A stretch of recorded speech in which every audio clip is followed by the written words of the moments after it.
Bonjour à tous, je suis Augustin Latourte, je suis rhumatologue à l'hôpital Lariboisière à Paris.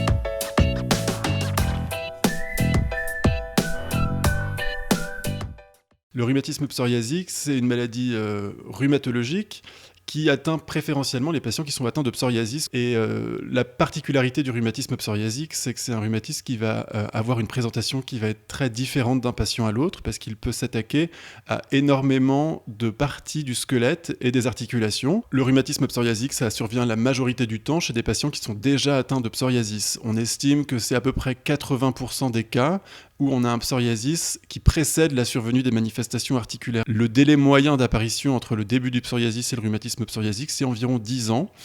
Mais dans 20% des cas, 15 à 20% des cas, les manifestations articulaires surviennent en même temps que le psoriasis et parfois même elles peuvent précéder l'apparition du psoriasis. Et c'est dans ces cas-là que le diagnostic devient plus difficile puisque pour nous, la présence d'un psoriasis va être importante pour le diagnostic du rhumatisme psoriasique.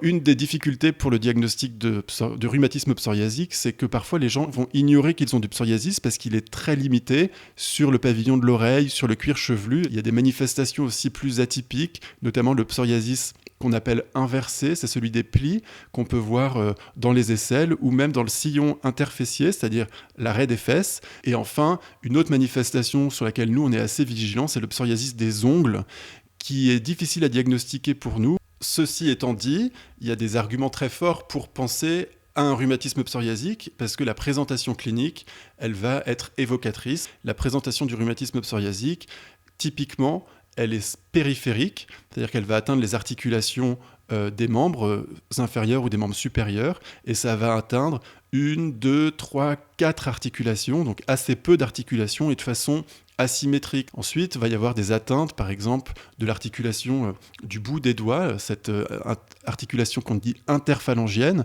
qui est assez évocatrice quand elle est associée à une atteinte de l'ongle. Parfois, on va avoir des anthésites, c'est-à-dire des inflammations de l'insertion des tendons sur les os, qui vont être inflammatoires, c'est-à-dire que ce n'est pas des tendinites mécaniques, c'est des tendinites qui vont réveiller la nuit, provoquer un dérouillage le matin avec des douleurs qui vont être principalement nocturnes ou matinales.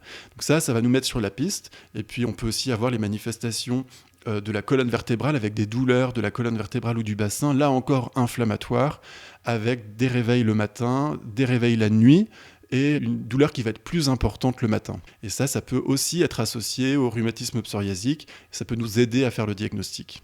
Lorsque le rhumatologue est suspecte un rhumatisme psoriasique, on peut demander des examens complémentaires pour affirmer le diagnostic. La plupart du temps, on va se contenter de la recherche d'un syndrome inflammatoire avec des marqueurs de l'inflammation comme la fameuse CRP dans la prise de sang. On peut aussi demander des anticorps de certaines maladies auto-immunes comme la polyarthrite rhumatoïde pour s'assurer que ce ne soit pas une polyarthrite rhumatoïde. Et ensuite, on peut s'aider de l'imagerie. Si vous avez un doute sur un psoriasis et que vous êtes suivi pour une polyarthrite rhumatoïde ou étiqueté rhumatoïde, c'est important d'en parler à votre médecin. Et c'est important pourquoi ? Parce qu'en fait, il y a une partie des traitements qui vont être en commun et d'autres parties des traitements qui vont être vraiment spécifiques. Donc ça vous permettra d'avoir accès plus rapidement à un traitement potentiellement plus efficace sur vos symptômes.